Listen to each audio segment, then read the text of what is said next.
اعوذ باللہ من الشیطان الرجیم بسم اللہ الرحمن الرحیم۔ السلام علیکم ٹی ایم اسلامی کے معزز ناظرین، آپ سب کو خوش آمدید۔ امید ہے آپ سب خیریت سے ہوں گے۔ آج کی ویڈیو شروع کرنے سے پہلے اگر آپ یوٹیوب کے اس منفرد چینل پر نئے ہیں تو اس کو سبسکرائب کر دیں اور سامنے موجود گھنٹی کے بٹن کو دبا دیں تاکہ نئی آنے والی ویڈیو کو نوٹیفیکیشن آپ تک پہنچ سکے، اور اگر ویڈیو اچھی لگے تو لائک کر دیں اور اس کو اینڈ تک ضرور دیکھیں۔ تو چلیے شروع کرتے ہیں۔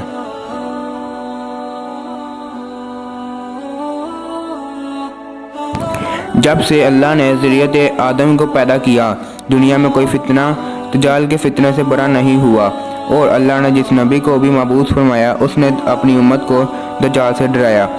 اور نبی کرم صلی اللہ علیہ وسلم فرماتے ہیں، میں آخری نبی ہوں اور تم بہترین امت، اس لیے وہ لا محالہ تمہارے ہی اندر نکلے گا۔ اگر وہ میری موجودگی زندگی میں نکلا تو ہر مسلمان کی طرف سے میں اس کا مقابلہ کرنے والا ہوں، اور اگر میرے بعد نکلا تو ہر مسلمان اپنا دفاع خود کرے گا، اور اللہ یہ مسلمان کا محافظ و نگہبان ہوگا۔ وہ شام و عراق کے درمیان ایک راستے پر نمودار ہوگا، پس وہ دائیں بائیں ہر طرف فساد پھیلائے گا۔ اے اللہ کے بندو، تم اس وقت ثابت قدم رہنا، میں تمہارے سامنے اس کی وہ علامات بیان کیے دیتا ہوں جو مجھ سے پہلے کسی نبی نے نہیں بیان کی ہوں گی۔ وہ سب سے پہلے تو یہ دعویٰ کرے گا کہ میں نبی ہوں، حالانکہ میرے بعد کوئی نبی نہیں۔ پھر یہ دعویٰ کرے گا میں تمہارا رب ہوں، مگر اسے دیکھنے والے کو پہلی ہی نظر میں ایسی 3 چیزیں نظر آ جائیں گی جن سے اس کے دعوے کی تکذیب کی جا سکتی ہے۔ پہلی، ایک تو یہ کہ وہ آنکھوں سے نظر آ رہا ہوگا، حالانکہ تم اپنے رب کو مرنے سے پہلے نہیں دیکھ سکتے، تو اس کا نظر آنا ہی اس بات کی دلیل ہوگا کہ وہ رب نہیں۔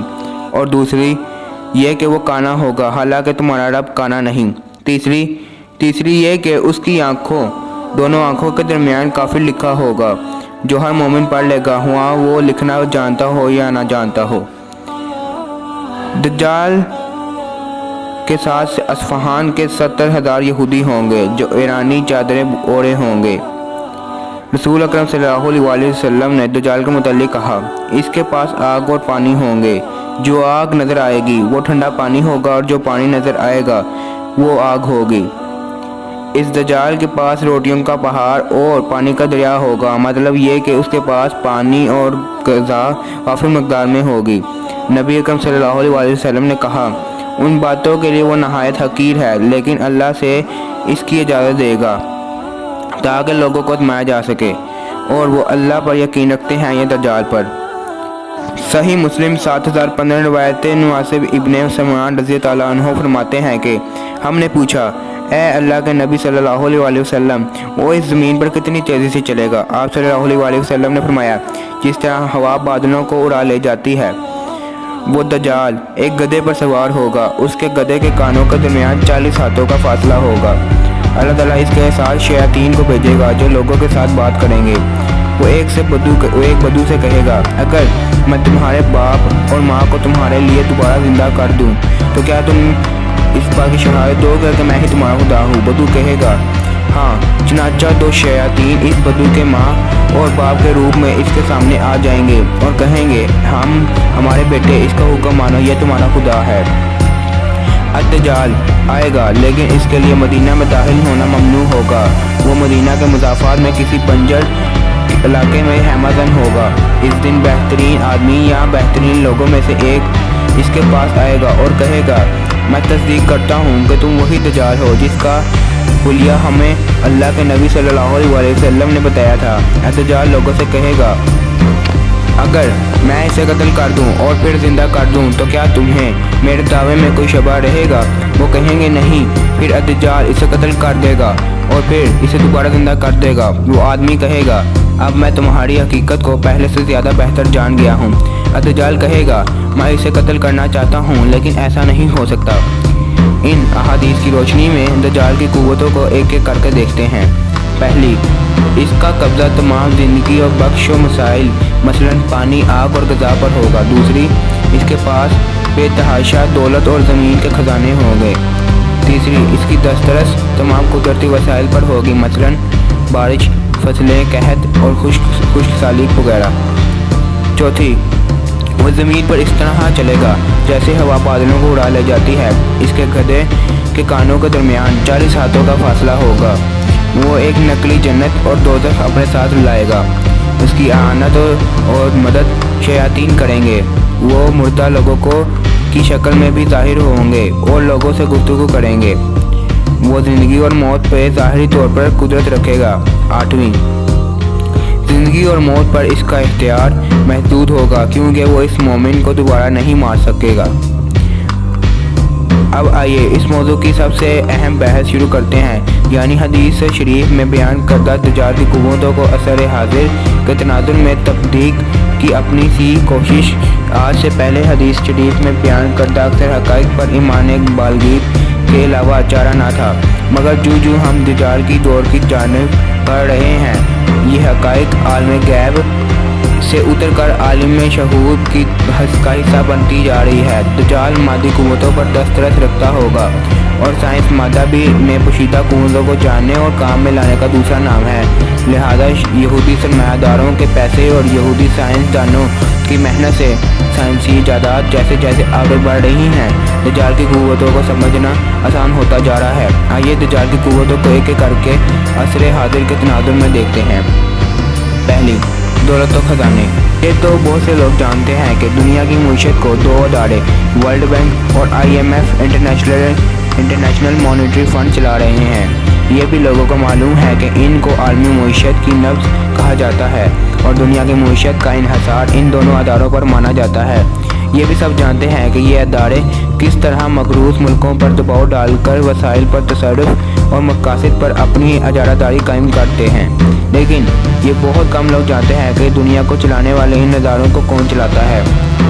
ان کو انٹرنیشنل بینکرز کا گروپ چلاتا ہے اور اس گروپ کو فری میسنری کے بگ برادرز چلاتے ہیں، جو دجال کے عالمی اقتدار کی راہ ہموار کرنے کے لیے دنیا کی معیشت کو قابو میں رکھنے کے لیے سرگرم ہے۔ کچھ عرصے پہلے ایک کتاب چھپی تھی، کارپوریشنز کی حکومت۔ یہ ایک امریکی جوڑے نے لکھی ہے جو بیرون امریکہ ملٹی نیشنل کمپنیوں کی انسانیت سوز کارروائیوں کو قریب سے دیکھتے رہے اور آخرکار اس بات پر مجبور ہوئے کہ نوکری چھوڑ چھاڑ کر امریکہ واپس جائیں اور اپنے ہی ہم وطنوں کو نادیدہ قوتوں کی کارستانیوں سے آگاہ کریں۔ انہوں نے کرنسی نوٹ کے متعلق لکھا کہ آہستہ آہستہ یہ بھی ختم ہو جائے گا، اس کی جگہ کریڈٹ کارڈ نے لے لی ہے۔ پھر کریڈٹ کارڈ بھی ختم ہو جائے گا، لوگ کمپیوٹر کے ذریعے اعداد و شمار برابر سربراہ کریں گے اور بس ہاتھ میں کچھ بھی نہ ہوگا۔ بندہ ایک عرصے تک اس جادوئی طلسم کے بارے میں سوچتا رہا کہ اگر نمبروں کا کھیل ہی اشیاء و خدمات کے حصول کا ذریعہ بن جائے گا تو پھر یہ دنیا آسان ہوگی یا مشکل؟ نیز اس سے یہود کیا حاصل کرنا چاہتے ہیں جو کرنسی کے پیچھے سونے کے خاتمے سے لے کر اسٹاک ایکسچینج میں سود اور جوئے کی ترویج تک ہر چیز میں ملوث ہیں۔ تفکر اور مطالعہ جاری تھا کہ ماسٹر کا بیانیہ بنایا ہوا یہ منصوبہ ہاتھ لگا۔ آپ بھی سوچئے اور غور کیجئے کہ علماء کرام جب غیر شرعی معاملات کے خطرناک نتائج یا مسلم دشمن طاقتوں کی پالیسی سے آگاہ کریں اور اس کو نہ مانا جائے تو آنے والی دنیا کا منظر نامہ کیا ہوگا۔ پانی و غذا۔ آپ آج کل دیکھ رہے ہوں گے کہ قسم مصنوعی غذائیں قدرتی غذاؤں کی جگہ لے رہی ہیں، جیسے بسکٹ، چاکلیٹ، آئس کریم، مکھن، اچار، چٹنی اور جامو مربع کی حیثیت کولڈ ڈرنک اور مصنوعی مشروبات نے تو ایسا میدان مارا ہے کہ گاؤں دیہاتوں میں لوگ دودھ، لسی، ٹھنڈائی اور تہم ملنگا کی تک بھول گئے ہیں۔ قدرتی دودھ دیہات میں بھی کسی قسمت والے کو ملتا ہے۔ البتہ مصنوعی دودھ بیسیوں اقسام اور ذائقے کا ہر وقت ہر جگہ دستیاب ہے۔ اب تو شہد اور دودھ کے بعد ہر قسم کے کھانے میں بھی ٹین پیک میں آنا شروع ہو گئے ہیں۔